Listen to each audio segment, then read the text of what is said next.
el ojo de Odín intentamos unir la reflexión y el pensamiento a distintos temas: literatura, cine, anime, y ahora no podíamos dejar la industria del entretenimiento que más ha crecido en los últimos años: los videojuegos.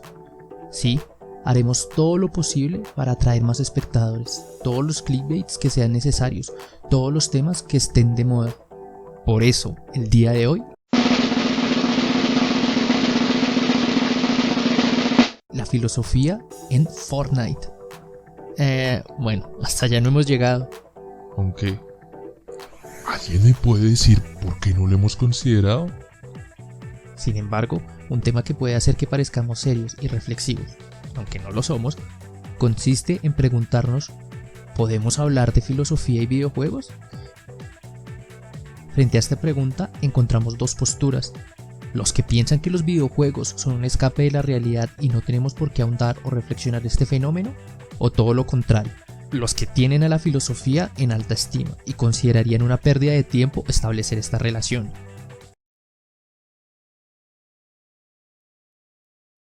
Por eso, comencemos estableciendo este vínculo, creando cierta complicidad entre los filósofos y los gamers, con un argumento antiguo del incomparable Epicuro de Samos. ¡Me aburro!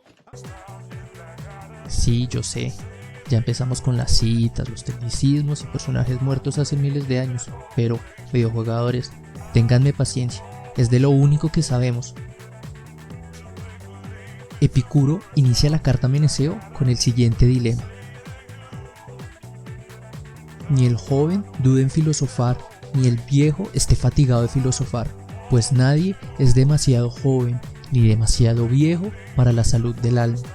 El que dice que todavía no es el momento de filosofar o que el momento ya ha pasado es como el que dice que para la felicidad no se presenta el momento o ya no es el momento.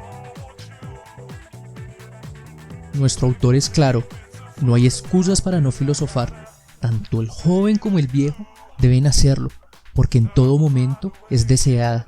Es como decir que no se quiere ser feliz. Ahora, posibles gamers que nos han soportado hasta este momento, ¿no les parece familiar? ¿Acaso no sienten como algún conocido o la sociedad en general les dice que el tiempo para los videojuegos ya ha pasado? ¿No quisieran decirle lo mismo que Epicuro les decía a posibles necios que pensaban que ya les había pasado el tiempo para la filosofía? ¿Que los videojuegos son para jóvenes y viejos? ¿Que sus experiencias en los espacios digitales son especiales y particulares, que no las encontrarán en otro lugar? Espero que con esto empecemos con el pie derecho. Somos camaradas. Tanto filósofos como gamers son mirados con malos ojos. Solo perdemos el tiempo. Nuestros esfuerzos son menospreciados. Nuestros posibles futuros laborales son considerados inexistentes. ¿Ven cómo tenemos más en común de lo que parece?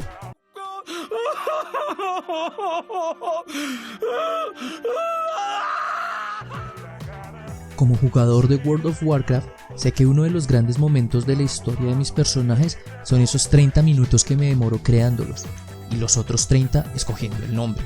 Un nombre que tenga la grandeza de las épicas aventuras que les sucederán, o lo suficientemente humillante como para hacer sentir mal a mis enemigos cuando los venzo.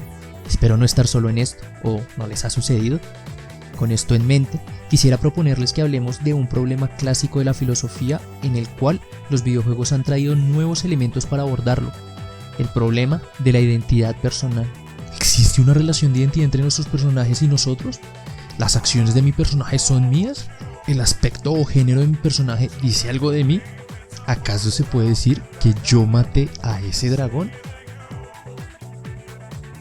Para abordar estas preguntas, primero les contaremos por qué resulta interesante hablar de la identidad personal desde los videojuegos. Después haremos un breve resumen de este problema clásico de la filosofía, para finalizar con el argumento que nos dará luz sobre estas preguntas. Iniciemos con ¿por qué resulta interesante hablar de la identidad personal desde los videojuegos?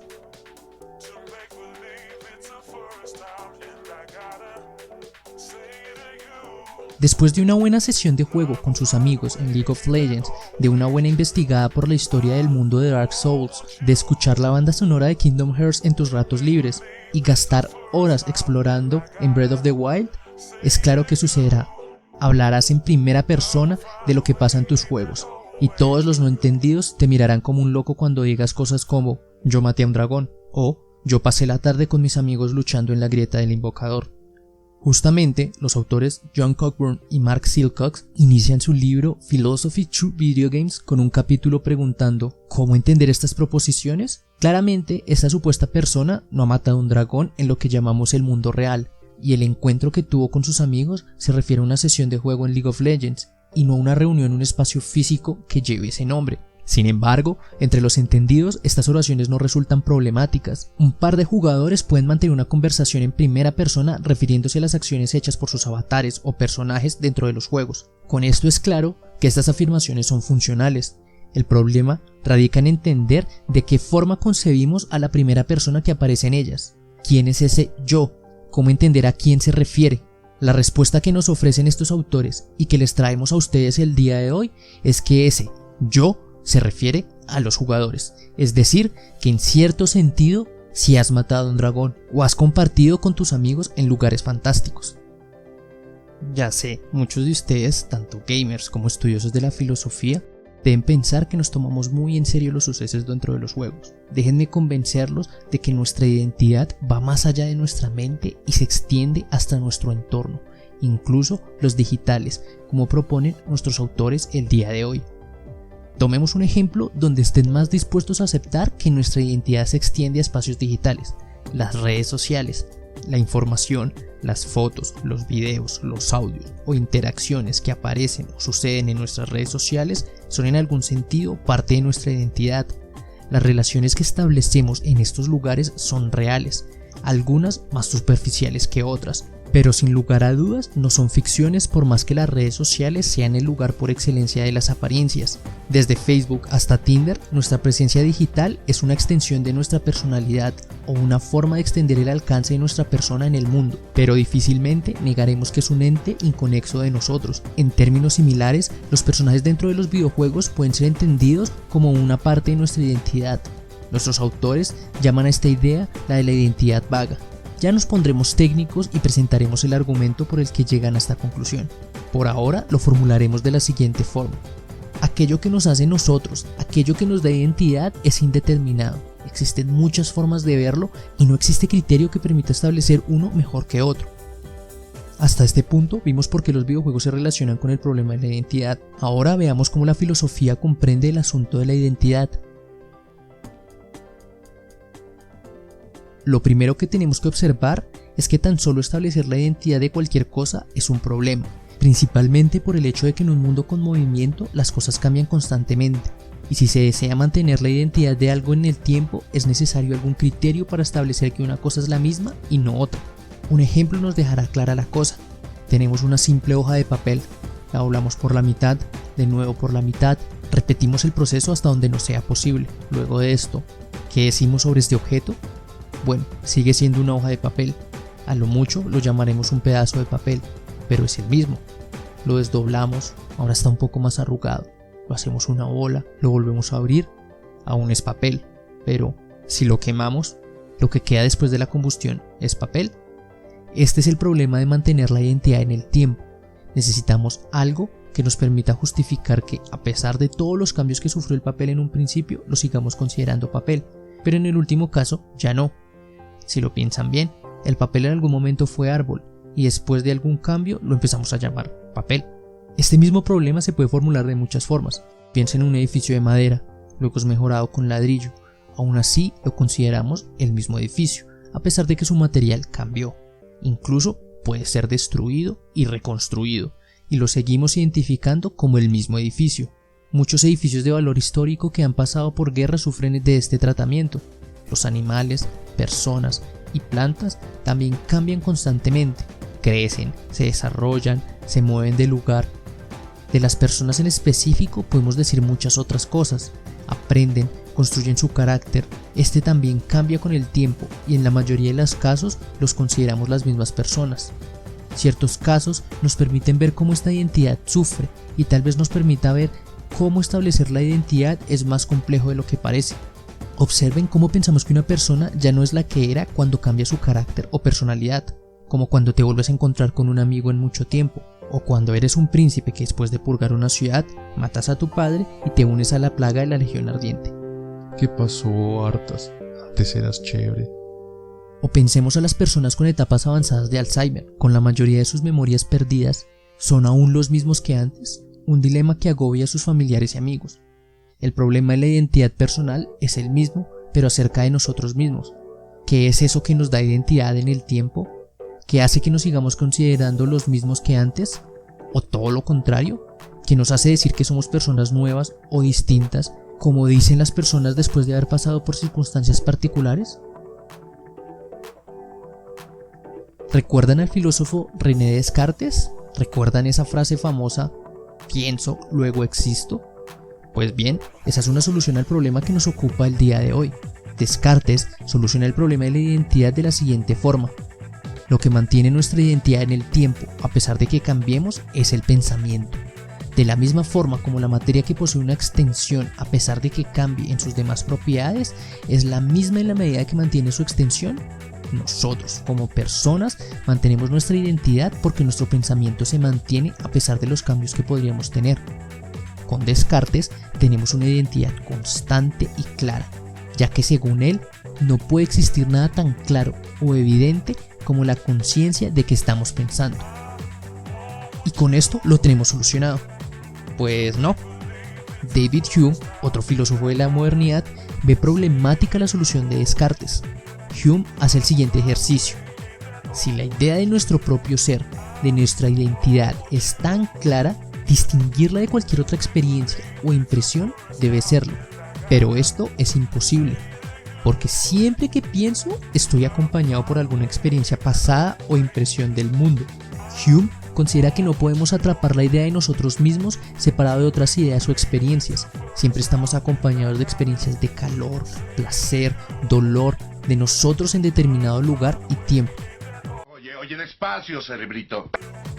Debido a que este autor escocés considera que todo lo que está en nuestra mente, o bien es el resultado de nuestras percepciones o experiencias, o bien el resultado de relacionar dichas percepciones o experiencias, lo que llamaríamos identidad no sería algo invariable en nuestro pensamiento que se mantiene a pesar de todos los cambios que sufrimos, sino que sería una construcción nuestra para englobar todas las experiencias pasadas que poseemos.